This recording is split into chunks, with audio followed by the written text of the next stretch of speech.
साजिश कभी शोर मचाकर नहीं चलती, वो खामोशी में पनपती है और यही खामोशी सफेद पोश मॉड्यूल की सबसे बड़ी ताकत है। जांच करने वाले अधिकारियों ने जब इस मॉड्यूल के डिजिटल पद चिन्हों को खंगालना शुरू किया तो शुरुआत में सब कुछ सामान्य दिखा।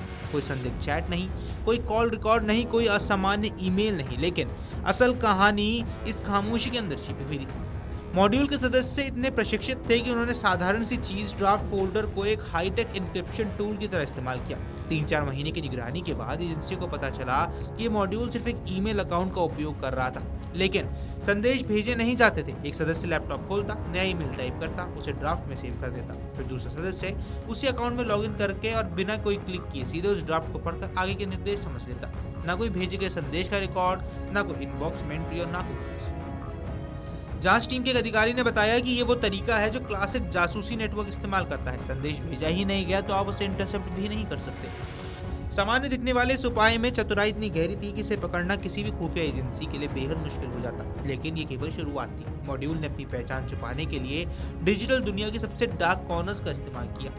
उन्होंने थ्रीमा ऐप का इस्तेमाल किया, एक ऐसा ऐप जो बिना फोन नंबर, बिना ईमेल और बिना किसी पहचान के काम करता है। ये app end to end encrypted है। उनका सर्वर कहीं ऐसे देशों में है जहां डेटा रिकवरी लगभग असंभव है। थ्रीमा का इस्तेमाल आमतौर पर केवल 2 तरह के लोग करते हैं, अंतर्राष्ट्रीय स्तर के जासूस और बड़े आतंकी संगठन। अब सफेद पोश मॉड्यूल भी उसी लिस्ट में आ चुके हैं। इसके बाद आता है टेलीग्राम, जिसके सीक्रेट चैट फीचर में संदेश पढ़ने के कुछ ही सेकंड बाद खुद ब खुद गायब हो जाते हैं। पुलिस को शक है कि मॉड्यूल ने सिर्फ चैट नहीं बल्कि मैप्स और लोकेशन प्लानिंग के लिए निजी सर्वर भी बनाया था, और एक ऐसा सर्वर जिसमें सिर्फ 2 या 3 लोग ही एक्सेस कर सकते थे। ये सब कोई अचानक लिया फैसला नहीं था, ये एक महीनों में बुना गया नेटवर्क था, सोच समझकर, योजना बनाकर और छुपकर। अब जांच जैसे जैसे आगे बढ़ी है, कहानी उतनी ही भयावह होती जा रही है। पहली एफआईआर तक ये मामला सिर्फ एक विस्फोट की जांच का लगता था, लेकिन अब तस्वीर बदल चुकी है। नई एफआईआर में पुलिस ने साफ लिखा है कि ये मामला एक सुविचारित, संगठित और बहुस्तरीय आपराधिक साजिश है। सिर्फ विस्फोटक अधिनियम नहीं बल्कि आपराधिक षड्यंत्र, आतंकी गतिविधियों की योजना, डिजिटल छिपाव और राष्ट्रीय सुरक्षा के खतरों से जुड़ी धाराएं जोड़ दी गई हैं। विस्फोट के बाद घटनास्थल से मिली वस्तुएं और नमूने फॉरेंसिक लैब भेजे गए हैं, लेकिन शुरुआती रिपोर्ट में विशेषज्ञ कुछ भी स्पष्ट नहीं बता सके। ये सामान्य बम नहीं था जिसमें अमोनियम नाइट्रेट या ब्लैक पाउडर साफ दिखे। ये कुछ अलग था, कुछ ज्यादा प्रशिक्षित, ज्यादा खतरनाक। साथ ही मॉड्यूल ने खुफिया एजेंसियों की नजरों से बचने के लिए थ्रीमा ऐप और टेलीग्राम का भी इस्तेमाल किया है, जो बिना फोन नंबर या ईमेल आईडी के काम करता है।